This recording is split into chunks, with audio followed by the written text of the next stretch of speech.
3v4 fight position advantage ATR এর কাছে এই চিকেন জিনার যদি এওয়ানআরজি স্পোর্টস ছিনিয়ে আনতে পারে তাহলে এই ফাইনালের মধ্যে এটা একটা হিস্ট্রি কিন্তু হয়ে যাবে।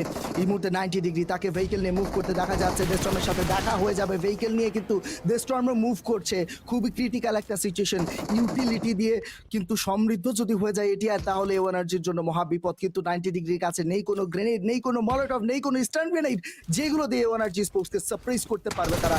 90 ডিগ্রি হিরন ব্যাটেলে চলে আসার চেষ্টা করেছিল, সিনিস্টার তাকে করলেন knock. 6ix9ine and mat cat এগিয়ে আসার চেষ্টা করছে, রাউডি গ্রেনেড দিয়ে দিয়েছে ম্যাট ক্যাট আর 6ix9ine। তারা দুজন কিন্তু দুটো অ্যাঙ্গেল ধরে রাখার চেষ্টা করছে। ম্যাট ক্যাটের দিকে মলোটভ দিয়েছিল কিন্তু মলোটভে তার খুব একটা বেশি কিন্তু প্রবলেম হয়নি। মাম্বা ব্যাকলাইন থেকে সাপোর্ট দেওয়ার জন্য প্রস্তুত রয়েছে, জাস্ট সে একদম পিক মোমেন্টের অপেক্ষা করছে, যখন তার জ্বলে ওঠা দরকার তখন সে জ্বলে উঠবে। সিনিস্টার 90 ডিগ্রি ফিনিশটা কিন্তু বের করে ফেলেছে। এই মুহূর্তে চলে এসেছে 6ix9ine, তার সাথে হচ্ছে 1v1। সিনিস্টার কেউ করলেন ডাউন, মাম্বা কেউ কিন্তু টার্গেট রাখবে। সিনিস্টার একাই যেন লড়ে যাচ্ছেন টিমের জন্য, একদম RGL is leading from the front. এই মুহূর্তে রাউডি মাম্বাকে করলো ডাউন, ম্যাট ক্যাট এগিয়ে যাবে, এই মুহূর্তে ফাইট নেবে।